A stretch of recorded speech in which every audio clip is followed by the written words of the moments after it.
സഹാബാക്കൾ നബിതങ്ങളുടെ പിന്നിൽ അണിനിരന്നുകൊണ്ട് സഹാബാക്കൾ ഏറ്റെടുത്ത അതേ വാക്കുകൾ പ്രാബല്യത്തിൽ കൊണ്ടുവന്നു. നബിതങ്ങൾ എന്തെല്ലാം അവരുടെ ജീവിതത്തിൽ പറഞ്ഞു കൊടുത്തിട്ടുണ്ടോ അത് മുഴുവനും യാഥാർത്ഥ്യമാണെന്ന് സഹാബാക്കൾ നേരിൽ കണ്ടു മനസ്സിലാക്കി.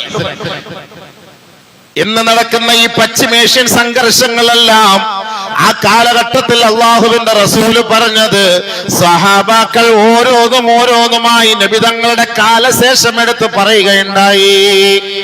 ആദരവായ റസൂലുള്ളാഹി തങ്ങളുടെ സന്തത സഹചാരിയായ അബ്ദുല്ലാഹി ഇബ്നു മസ്ഊദ് റളിയല്ലാഹു തആല അൻഹു ഒരിക്കൽ അദ്ദേഹം പറയുകയാണ്, ഇന്നസ്സാഅത ലാ തഖൂമു ഹത്താ ലാ യുഖ്സമ മീറാത്ത്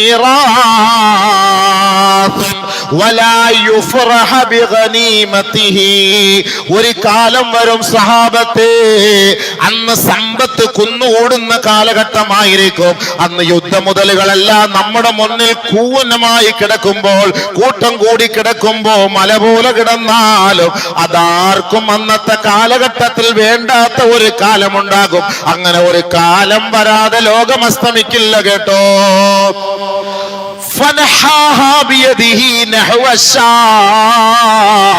ശേഷം അദ്ദേഹം ഷാമിന്റെ ഭാഗത്തേക്ക് തിരിഞ്ഞു നിന്ന് വിരൽ ചൂണ്ടിക്കൊണ്ടാണ് പറഞ്ഞത്. ഷാം എന്ന് പറയുന്ന ഇന്നത്തെ ഫലസ്തീനിന്റെ ഭാഗത്തേക്ക്, ഗസയുടെ ഭാഗത്തേക്ക് ബഹുമാനപ്പെട്ട അബ്ദുല്ലാഹി ഇബ്നു മസ്ഊദ് വിരൽ ചൂണ്ടിയിട്ട് പറയുകയാണ്, യുജ്മഉ ലഅദുൻ യജ്മഉ ലഹുമുൽ ഇസ്ലാം. അവിടുന്ന് ഒരു വിഭാഗം ഇസ്ലാമിനെ തകർക്കാനുള്ള ഒരു സംഘം ഉയർത്തെഴുന്നേൽക്കാൻ കേട്ടോ. ഇസ്ലാമിനെ തകർക്കാൻ ഒരു വിഭാഗം അവിടുന്ന് ഉണ്ടാവുന്നു. ഷാം ഇന്ന് നടക്കുന്ന ആ ഇസ്രായേലിന്റെ ഭാഗത്ത് നിന്ന് ഉണ്ടാകുന്നു. ബഹുമാനപ്പെട്ട അബ്ദുല്ലാഹി ഇബ്നു മസ്ഊദ് റളിയല്ലാഹു തആല എന്ന് പറയാണ്, വയജ്മഉ ലഹും അഹ്ലുൽ ഇസ്ലാം. അവർക്കെതിരെ ഇസ്ലാമിന്റെ ചുണക്കുട്ടികളും അണിനിരക്കുന്ന ഒരു കാലം വരും കേട്ടോ.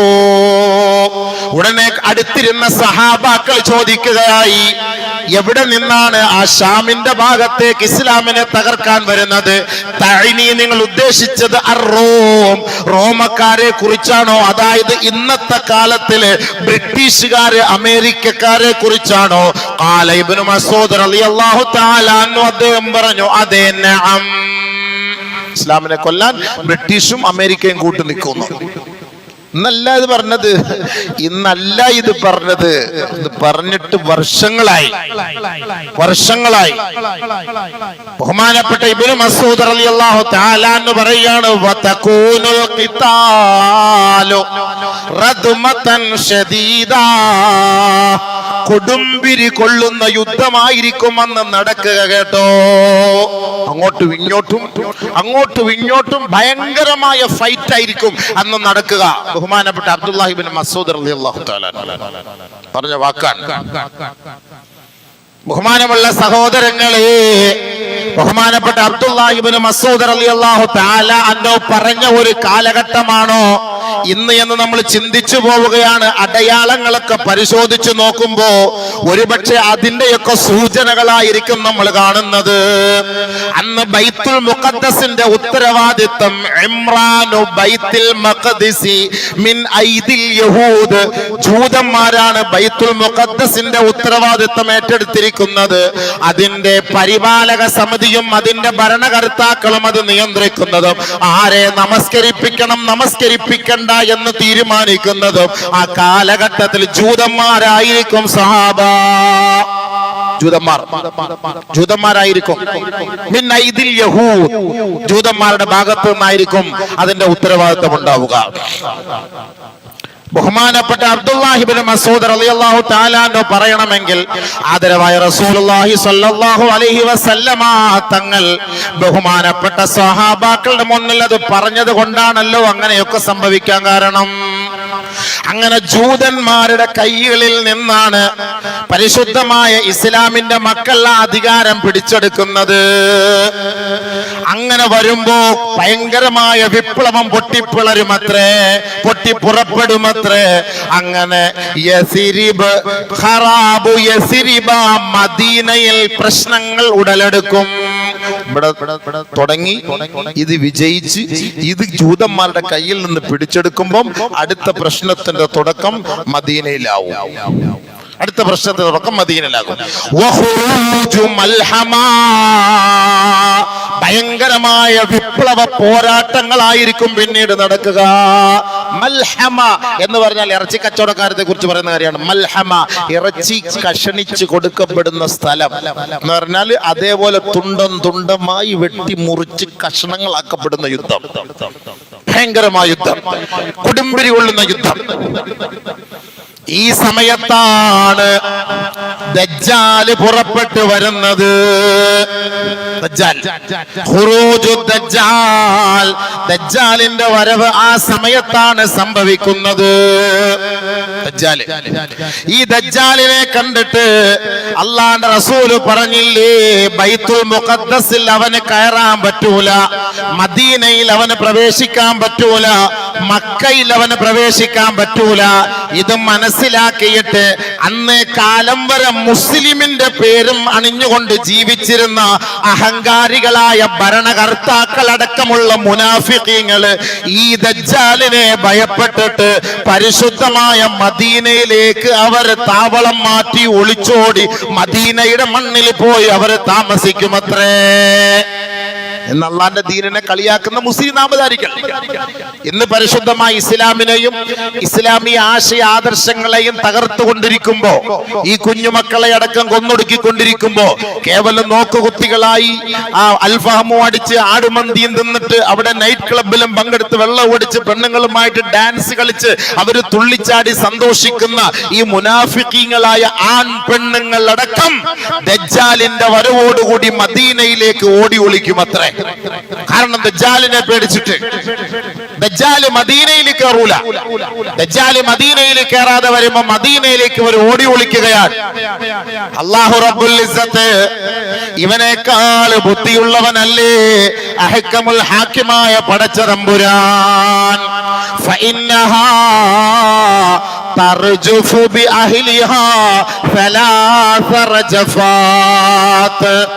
ഈ മുനാഫിക്കീങ്ങളായ നാമധാരികളായ മുസ്ലിമീങ്ങൾ മദീനയിൽ ഏതെല്ലാം മാളങ്ങളിലും ഒളിച്ചിരിക്കുന്നുണ്ടോ, അല്ലാഹു റബ്ബുൽ ഇസ്സത്ത് ആ വിഭാഗത്തെ കൊണ്ട് മദീനയെ ഒന്ന് കുലുക്കുമത്രേ.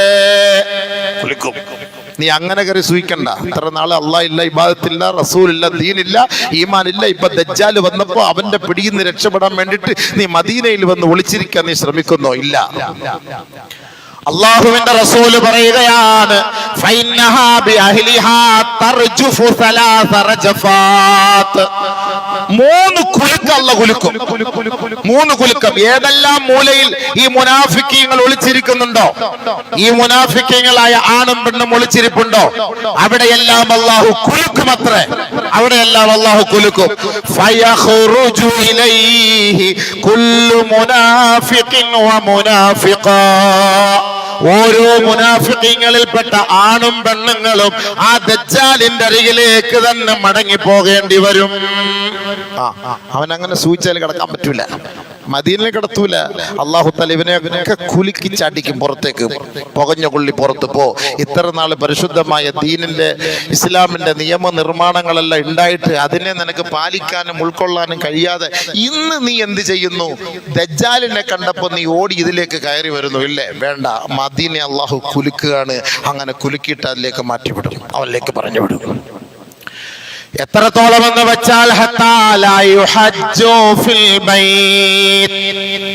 അന്ന് പിന്നെ മദീനയിൽ പിന്നെ ഒരാൾക്ക് പോലും പ്രവേശിക്കാനോ, മദീനയില് ഒരാള് സിയാറത്തിന് വരാനോ, പരിശുദ്ധമായ ഹജ്ജ് കർമ്മം നിർവഹിക്കാനോ ഒരാളും ഉണ്ടാകാത്ത ഒരു വലിയ ഒരു സംഭവമായിരിക്കും ആ കാലഘട്ടത്തിൽ.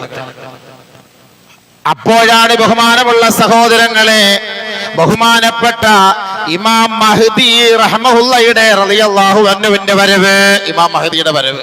അപ്പോഴാണ് ഇമാം മഹ്ദി. ആളുകളെല്ലാവരും എപ്പോഴും ഇപ്പോൾ ഇങ്ങനെ ദുആ ചെയ്തുകൊണ്ടിരിക്കുകയാണ്, ഇമാം മഹ്ദി.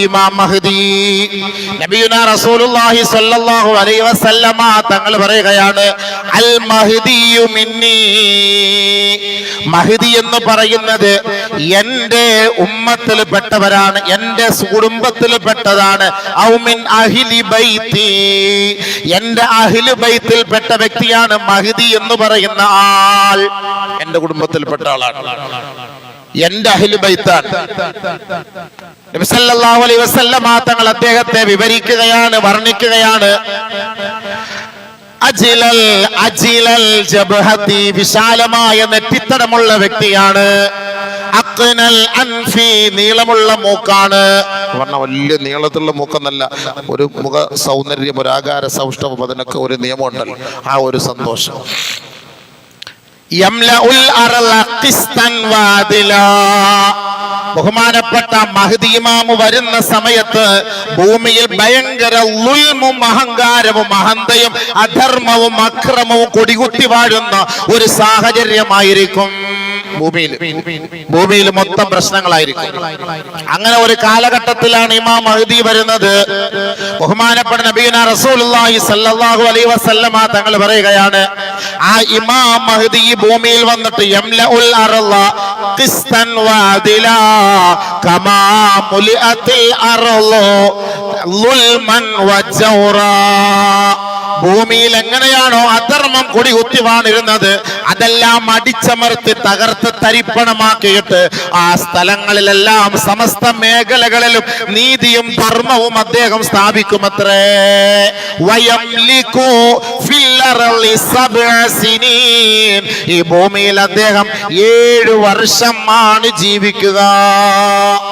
ഖംസൻ ഔ സബ്അൻ ഔ തിസ്അൻ, നബി സല്ലല്ലാഹു അലൈഹി വസല്ലമ തങ്ങൾ പറഞ്ഞു 5 വർഷമെന്നും 7 വർഷമെന്നും 9 വർഷമെന്നുമുണ്ട്.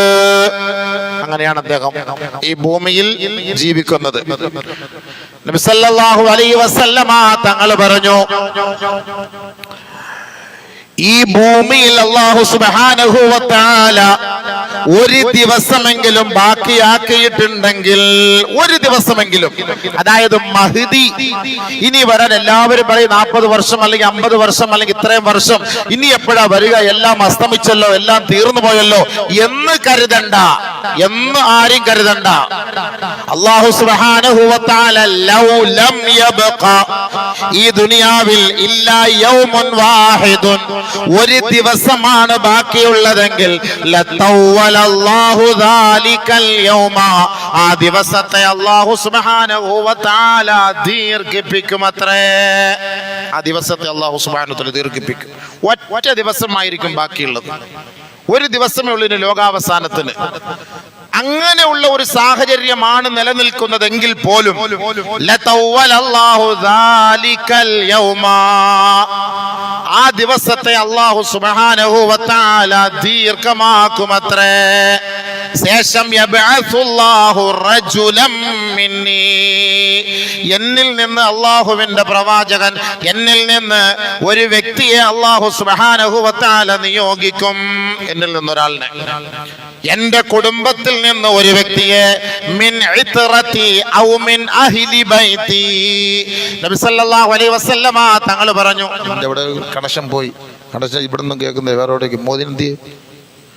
ബഹുമാനപ്പെട്ട നബിയുനാ റസൂലുള്ളാഹി സ്വല്ലല്ലാഹു അലൈഹി വസല്ലമ തങ്ങൾ പറഞ്ഞു, എന്റെ കുടുംബത്തിൽ നിന്ന് അല്ലെങ്കിൽ എന്റെ അഹ്ലു ബൈത്തിൽ നിന്ന് ഒരാളെ അല്ലാഹു സുബ്ഹാനഹു വ തആല നിയോഗിക്കുമത്രേ. വയുവാതിഉ ഇസ്മുഹു ഇസ്മി വസ്മ അബി, നബി സല്ലല്ലാഹു അലൈഹി വസല്ലമ തങ്ങൾ പറയുകയാണ്, അദ്ദേഹത്തിന്റെ പേര് എന്റെയും എന്റെ ഉപ്പാടെയും പേരിനോട് സാദൃശ്യമുള്ള പേരാണ് മഹ്ദി ഇമാം. എല്ലാരും മഹ്ദി മഹ്ദി എന്ന് പറഞ്ഞ, മഹ്ദി എന്ന് പറഞ്ഞ ഒരു പേരല്ല, മഹ്ദി മഹ്ദി എന്ന് പറഞ്ഞ ഒരു പേരല്ല. മഹ്ദി ഇമാമിനെ കുറിച്ച് പല പല അഭിപ്രായങ്ങളാണ്. ഷിയാക്കളുടെ ഒരു വാദമുണ്ട്, എല്ലാരും ഇപ്പൊ സലാം യാ മഹ്ദി, സലാം യാ മഹ്ദി എന്നൊക്കെ പറഞ്ഞ് ദിക്റും ചൊല്ലിക്കൂടെ നടക്കണം. ആ മഹ്ദി ഈ മഹ്ദി അല്ല കേട്ടോ. നിങ്ങളിപ്പോ ഈ യൂട്യൂബിൽ കണ്ട് സലാം യാ മഹ്ദി നടിച്ചിട്ട് പൊട്ടിക്കറിയുന്ന കൊച്ചുകുട്ടികൾ, ഇതൊക്കെ ഷിയാക്കളാണ്. ഇത് ഇസ്ലാം അംഗീകരിക്കാത്ത വർഗ്ഗമാണ് ഷിയാക്കള്. അവര് പൊക്കി പിടിച്ചു നടക്കുന്ന മഹ്ദിയാണ്. അവരുടെ മഹ്ദി ഇവിടെ ജീവിച്ചിരിപ്പുണ്ട്, അവരുടെ മഹ്ദി ഇപ്പൊ ഉണ്ട്, അത് 1000 വർഷമായിട്ട് ഇവിടെ തന്നെ ഉണ്ട്. ആ മഹ്ദി ഉയർത്ത് എഴുന്നേറ്റ് വന്നിട്ട് ആദ്യമായി ആദ്യമായിട്ട് ആ മഹദി ചെയ്യുന്ന പണി മദീനയിൽ പോയി അബൂബക്കർ സിദ്ദീഖ് ഉമർ റളിയല്ലാഹുവിന്റെ ഖബർ പൊളിച്ചിട്ട് അവരെ രണ്ടുപേരെയും എടുത്തിട്ട് കുത്തിയിട്ട് കമ്പിൽ കുത്തി കൊണ്ടുപോയി മരത്തിൽ കെട്ടി തൂക്കുമെന്നാണ് അവരുടെ വിശ്വാസം. കാരണം അലി റളിയല്ലാഹു തആല അൻഹുവിന് കിട്ടേണ്ട ഖിലാഫത്ത് അവര് പിടിച്ചു പറിച്ചു വാങ്ങിയവരാണ്. അതുകൊണ്ട് ഈ ഷിയാവർഗം അബൂബക്കർ ഉമർ ഉസ്മാൻ ഈ മൂന്ന് പേരെയും അവർ അംഗീകരിക്കുകയില്ല. അവർ മനസ്സിലാക്കിയതും അംഗീകരിക്കുന്നതും അലി റളിയല്ലാഹു തആല അൻഹുവിനാണ്. അലി റളിയല്ലാഹു തആല അൻഹുവിനെയാണ്. അപ്പൊ അലി അതുകൊണ്ടാണ് അവിടെ അല്ല യാ അലി യാ അലി യാ അലി എന്ന് പറഞ്ഞു. അതുകൊണ്ട് ഹദീസുകളിൽ ഒരുപാട് മാറ്റങ്ങൾ അവർ വരുത്തിയിട്ടുണ്ട്. അലി അലിഹിസ്സലാം എന്നൊക്കെ പറഞ്ഞിട്ടാണ് അവരിങ്ങനെ എഴുതുന്നത്. അതുകൊണ്ട് ആ കുതന്ത്രത്തിൽ നമ്മൾ വീണ് പോകണ്ട. അവര് ഷിയാക്കളാണ്. ഇവര് പറയും ബൈത്തുൽ മുഖദ്ദസ് ഞങ്ങൾ ഇപ്പൊ അടിക്കും എവിടെ അടിക്കൂല. അവർ ഷിയാക്കളാണ്. ബൈത്തുൽ മുഖദ്ദസും പരിസരത്തുള്ള സുന്നികളാണ്. ഈ സുന്നികളെ തകർക്കാൻ ഒരിക്കലും ഇറാൻകാരൻ കൂട്ടു നിൽക്കൂല സുഹൃത്തുക്കളെ. കാരണം അവൻ ഷിയായുടെ ആദർശമുള്ളവൻ.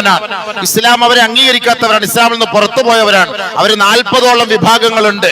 അപ്പൊ അതുകൊണ്ട് അവര് വിളിക്കുന്ന മഹദി അല്ല ഈ മഹദി.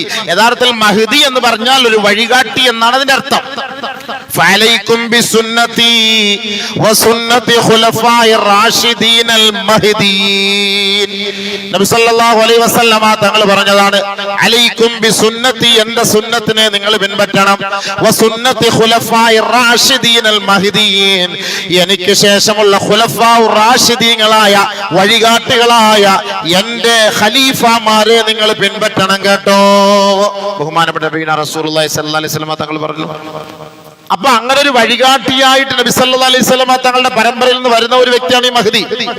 നബിയുനാ റസൂലുള്ളാഹി തങ്ങൾ പറഞ്ഞു, അദ്ദേഹത്തിന്റെ പേര് എന്റെയും എന്റെ ബാപ്പാടെയും പേരിനോട് യോജിച്ചതാണ്. എന്താണ് മഹ്ദി ഇമാമിന്റെ പേരെന്നറിയുമോ? മുഹമ്മദ് ഇബ്നു അബ്ദുല്ലാഹിൽ അലവിയിൽ ഫാത്തിമിയിൽ ഹസനി. ഇതാണ് ഇമാം മഹ്ദി.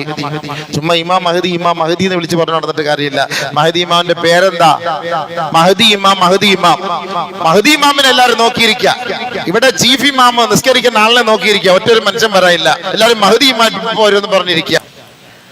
ഇപ്പോ നമ്മൾ പശ്ചിമേഷ്യയിൽ നമ്മൾ കാണുന്ന സംഭവമാണ് കൊച്ചു കുഞ്ഞു മക്കൾ പോലും. അവർക്കറിയാം കൊച്ചു കുട്ടികൾക്ക് നാളെ ഞാൻ മരിക്കുമെന്നറിയാം. ആ കുഞ്ഞു മക്കളോട് മറ്റൊരു സ്ഥലത്തേക്ക് പോകാൻ പറഞ്ഞിട്ട് പോലും ഇല്ല, വേണ്ട എന്നാണ് പറയുന്നത്. ഈ യുദ്ധം തുടങ്ങുന്നതിന് മുമ്പ് ഫലസ്തീനിലേക്ക് യാത്ര ചെയ്ത ഒരു സംഘം, അതിൽപ്പെട്ട ഒരു കേരളക്കാരനായ ഒരു സഹോദരൻ ബൈത്തുൽ മുഖദ്ദസിൽ വെച്ച് ഒരു കുട്ടിയെ കാണുകയുണ്ടായി. ഏകദേശം ഒരു 10 വയസ്സ് 11 വയസ്സ് പ്രായമുള്ള ഒരു കുട്ടി. ആ കുട്ടിയെ കണ്ടിട്ട് ചോദിച്ചു, മകന്റെ വാപ്പ എവിടെ, ഉമ്മ എവിടെ? വാപ്പ ഷഹീദ്, ഉമ്മ ഷഹീദ. ആകാശത്തേക്ക് കൈ ഉയർത്തി കാണിച്ചു. വാപ്പായും ഉമ്മായും സ്വർഗത്തിലാണ്, ഷഹീദായി, ഞാൻ മാത്രമാണ്.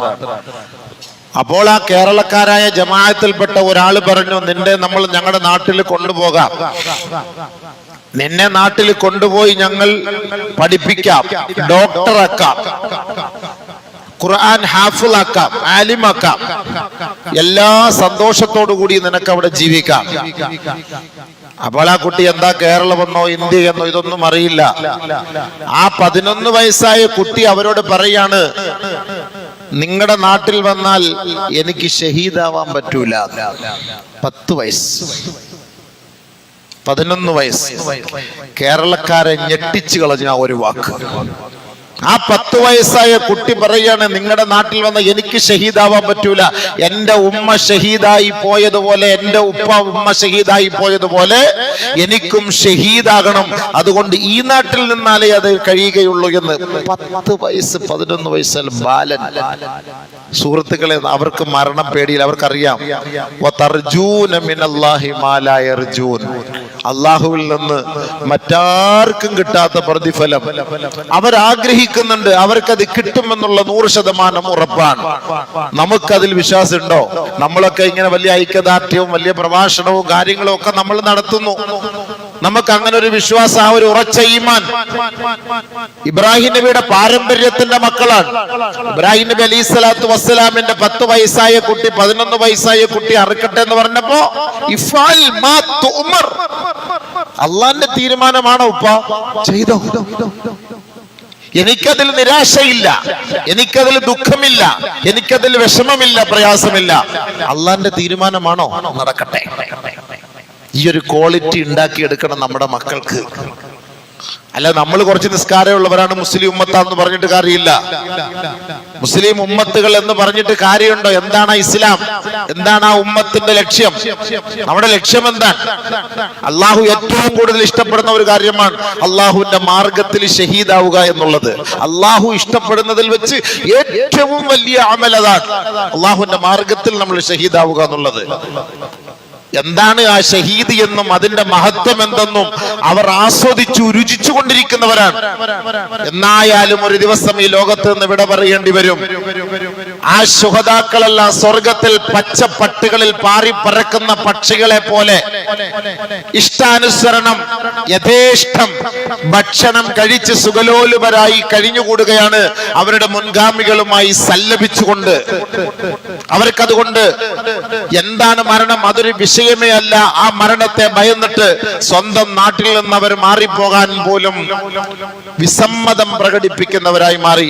അത്രത്തോളം ഈമാനിക ചൈതന്യം അവർക്ക് ലഭിക്കുകയുണ്ടായി. അതുകൊണ്ടാണല്ലോ അള്ളാഹുവിന്റെ വലിയ ബർക്കത്തും റഹ്മത്തും ആ നാട്ടിൽ ഇറങ്ങുന്നത്, ഗൈബിയായ സഹായം. ഈ അടുത്ത ദിവസം അവിടെ നിന്ന് ഒരു സഹോദരന്റെ ഒരു അറബിയിൽ ഒരു കുറിപ്പ്. സാധാരണ നമ്മൾ ഇന്നത്തെ ഇവിടുത്തെ ജൂത നസ്രാണികളുടെ പത്രമാണല്ലോ നമ്മൾ ആദ്യമായിട്ട് ഉമ്മ വെക്കുന്നത്. സുബഹി കഴിഞ്ഞ ഉടനെ അങ്ങനെയെങ്കിലും ആ മുസീബത്ത് വലിച്ചു കീറി കളഞ്ഞിട്ടെങ്കിലും ഒരു ഐക്യദാർഢ്യം പ്രഖ്യാപിക്കാൻ നമ്മുടെ കൗമിന് പറ്റൂല. നമ്മളെ രാവിലെ സുബഹി കഴിഞ്ഞ ഉടനെ ആ മുസീബത്ത് പത്രം കണ്ടെങ്കിലേ നമ്മുടെ കണ്ണും വയറും നിറയുകയുള്ളൂ. ഈ ഉമ്മത്ത് മൊത്തം ബഹിഷ്കരിച്ചാൽ അങ്ങനെ ഒരു ഐക്യദാർഢ്യം നടത്തിക്കൂടെ? എഴുതുന്നത് മൊത്തവും ഇസ്രായേലികൾക്ക് അനുകൂലമായിട്ടാണ്. എവിടെ മുസ്ലിമീങ്ങൾക്ക് അനുകൂലമായിട്ട്?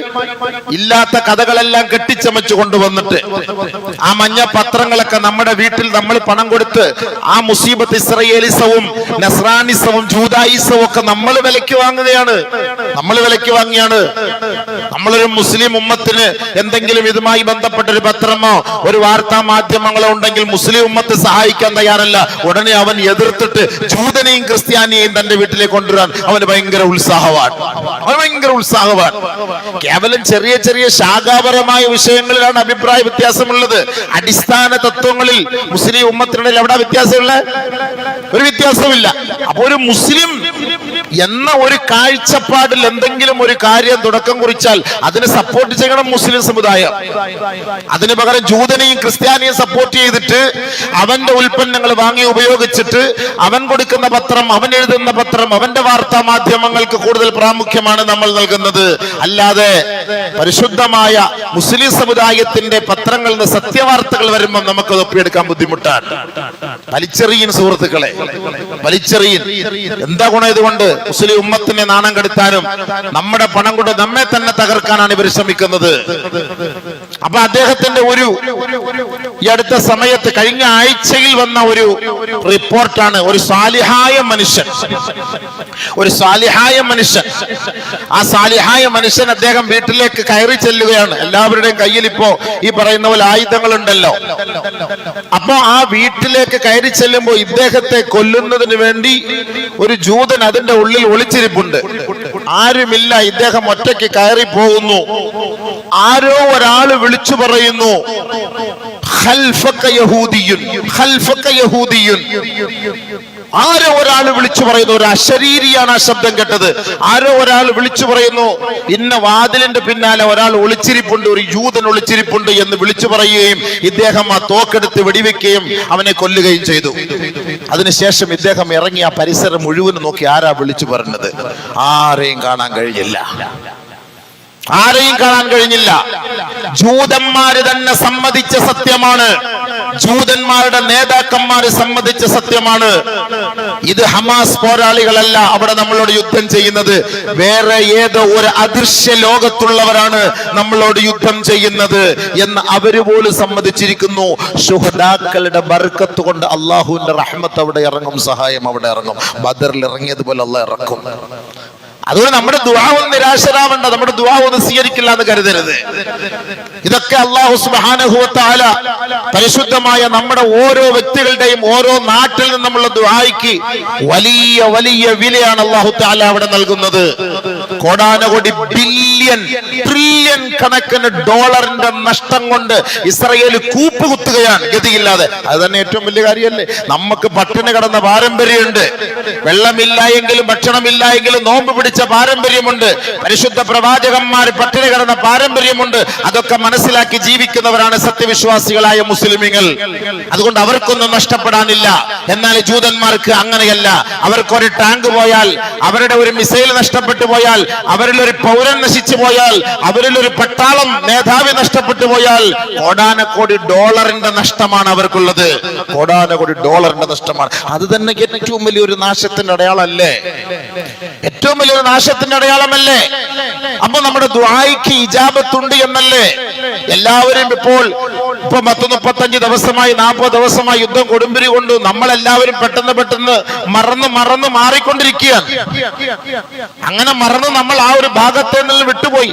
അറേബ്യൻ നാടുകളിൽ മ്യൂസിക്കിന്റെയും കലാവിരുന്നുകളുടെയും അരങ്ങേറുമ്പോ ഇന്ത്യ രാജ്യത്തിലെ മഹാപണ്ഡിത മഹത്തുക്കൾ കത്തെഴുതി അറബ് ലോകത്തിന്, നമ്മുടെ സാധുക്കളായ മുസ്ലിം സഹോദരങ്ങളും കുഞ്ഞുമക്കളും പിടഞ്ഞ് മരിക്കുമ്പോ അതേ ജസീറത്തുൽ അറബിന്റെ മണ്ണില് നിങ്ങൾ നൃത്തം ചവിട്ടി അട്ടഹസിച്ച് പാട്ടുപാടി സന്തോഷിക്കുകയാണ് അല്ലേ? ആ ഒരു ഈമാനിക വാക്കെങ്കിലും ഇന്ത്യൻ ഉലമാക്കളെ കൊണ്ട് സാധിച്ചു. അത് ഏറ്റവും വലിയ കാര്യമാണ്. അത് അവരുടെ പത്രമാധ്യമങ്ങളെല്ലാം വ്യാപിച്ചു. അവിടുത്തെ എംബസിക്ക് അയച്ചു കൊടുത്തു. ബഹുമാനമുള്ള സഹോദരങ്ങളെ, ഇതൊക്കെയല്ലേ നമുക്ക് ചെയ്യാൻ പറ്റുകയുള്ളൂ. നമ്മളിത് കണ്ടിട്ട് നോക്കുകുത്തികളായിരിക്കാൻ നമ്മളെ കൊണ്ട് കഴിയുകയില്ല. പരിശുദ്ധമായ ദീൻ ലോകത്തോട് പഠിപ്പിക്കുന്നത് 2 വിഭാഗമാണ് ലോകത്തെ നയിക്കേണ്ടത്. ഒന്ന് ഉലമാക്കളും 2 മുലൂക്കുകളുമാണ്. ആ മുലൂക്കുകളാണ് തീരുമാനിക്കേണ്ടത്.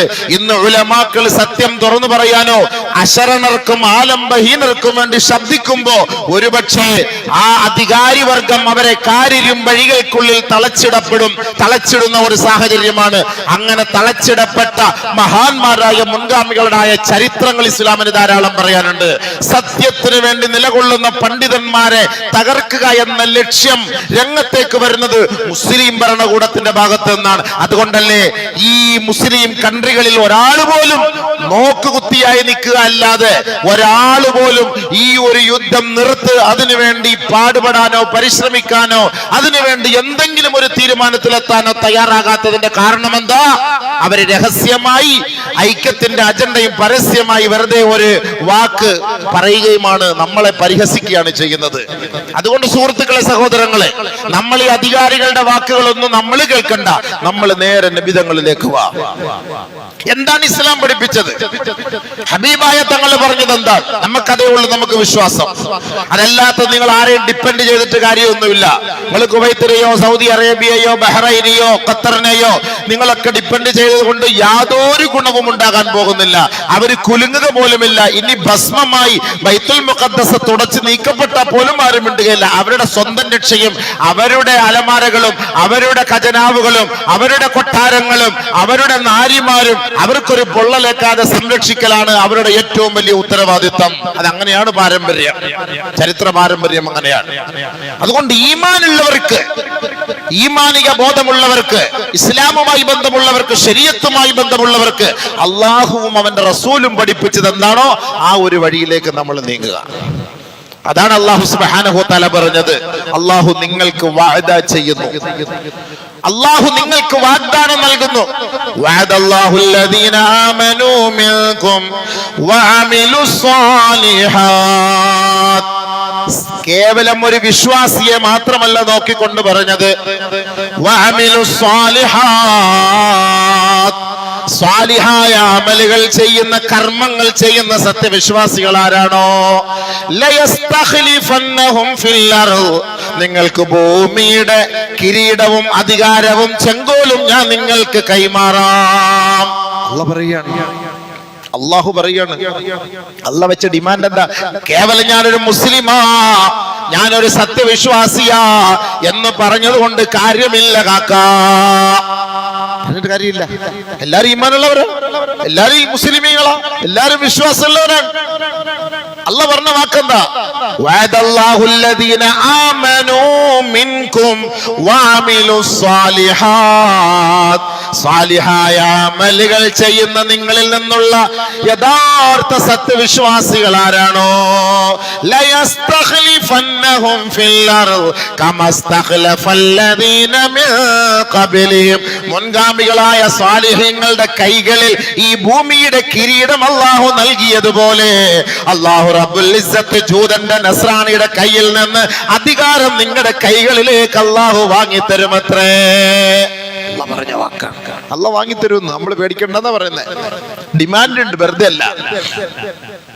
കമസ്തഖ്ലഫല്ലദീന മിൻ ഖബ്ലിഹിം വലയുമക്കിനന്ന ലഹും ദീനഹും അല്ലദീ ഇർതളാ ലഹും വലയുബദ്ദിലന്നഹും മിൻ ബഅദി ഖൗഫിഹിം അംനാ. ഏതൊരു വർഗത്തെയാണോ, പ്രതിയോഗികളെയാണോ, ജൂതന്മാരെയാണോ, ഫാസിസ്റ്റുകളെയാണോ, നാസിസ്റ്റുകളെയാണോ നിങ്ങൾ ഭയപ്പെടുന്നത്, നിങ്ങൾ ഭയപ്പെടേണ്ട കേട്ടോ. ആ ഭയത്തിൽ നിന്ന് നിങ്ങളെ സുരക്ഷിത സ്ഥാനത്തേക്ക് നാം അവരോധിക്കാം. രണ്ട് ഡിമാൻഡ് നിങ്ങൾ സ്വീകരിച്ചാൽ മതി. അല്ലാഹ് പറയാണ്, എല്ലാരും കൈമലർത്തുമ്പം അവസാനം നമ്മൾ സഹായത്തിന് തേടുന്നത് ഇലാഹായ റബ്ബിനോടാണ്. ഇത് അവസാനമല്ല, തുടക്കത്തിലും തേടണം, ഒടുക്കത്തിലും തേടണം, ഒടുക്കം വരെയും തേടണം. അള്ളാഹുവിനോടാണ് തേടേണ്ടത്. വേറെ ആരോട് തേടാൻ? 100 ടാങ്കുകൾ ഉള്ളവനോട് തേടിയിട്ട് കാര്യമില്ല, വലിയ മിസൈലുള്ളവനോട് തേടിയിട്ട് കാര്യമില്ല. ഇതിന്റെ മുഴുവൻ കാര്യങ്ങളെ ഒപ്പിയെടുക്കുന്ന ഉറക്കമോ ഒരു കേവലം ഒരു അശ്രദ്ധ പോലും ബാധിക്കാത്ത ജഗത്തിന്റെ ഉടമസ്ഥനായ നാഥൻ, ആ പടച്ച തമ്പുരാനെ സ്വാധീനിക്കാൻ നമ്മൾ തയ്യാറായാൽ അവന്റെ കൈകളിൽ നിന്ന് അധികാരം നമ്മളിലേക്ക് അല്ലാഹു വാങ്ങിത്തരുമത്രേ. പടച്ചവന്റെ വാക്ക ഖുർആനാണ്. സൂറത്തുൻ നൂർ 55. ഇത് നമ്മൾ വിശ്വസിച്ചില്ലെങ്കിൽ പിന്നെ നമ്മൾ അല്ലാഹുവിൽ വിശ്വാസമില്ലല്ലോ. ഇത് അല്ലാഹ് വാങ്ങിത്തരാന്ന് പറഞ്ഞ കാര്യമാണ്. വലയുബദ്ദിലന്നഹും മിൻ ബഅദി ഖൗഫിഹിം അംനാ. നിങ്ങൾ പേടിക്കണ്ട. നിങ്ങൾ ആരെയാ പേടിക്കുന്നത്? ആ പേടിയൊക്കെ ഞാൻ മാറ്റിയിട്ട് നിങ്ങൾക്ക് പൂർണ്ണ സുരക്ഷിതത്വം, നിർഭയത്വം ഞാൻ തരാം. അല്ലാഹ് പറഞ്ഞ വാക്കാണ്, ഞാൻ തരാം. 2 ഡിമാൻഡ്. യഅബുദൂനനി, എന്നെ മാത്രം ആരാധിക്കണം. ലാ യുശ്രികൂന ബി ശൈആ, എനിക്കെതിരെ ഒരു നിലയ്ക്കും മറ്റൊരു വസ്തുവിനെ നീ ചിന്തിക്കുക പോലും അരുത്. ഞാനല്ലാതെ ഒരു ഇലാഹുണ്ടെന്നുള്ളൊരു ചിന്ത പോലും നിന്റെ ജീവിതത്തിന്റെ ഒരു മേഖലയിൽ പോലും നീ ചിന്തിച്ചു പോകാൻ പാടില്ല. അള്ളാഹു പറയാണ്, എന്നെ ആരാധിച്ച് സ്വാലിഹായ അമൽ ചെയ്യാൻ നീ തയ്യാറുണ്ടോ എങ്കിൽ ഞാൻ നിന്നെ സഹായിക്കാം. അള്ളാഹ് പറഞ്ഞ വാക്കാണ്, അള്ളാഹ് പറഞ്ഞ വാക്കാണ്. ഇതിനപ്പുറത്ത് നമുക്ക് ലോകത്ത് ഒരു യജമാനനില്ല, ഒരു യജമാനനില്ല. ഞൊടിയിടയിൽ കാര്യങ്ങൾ നടത്തുന്ന പടച്ച തമ്പുരാനാണ് ഈ പറഞ്ഞ വാക്ക്.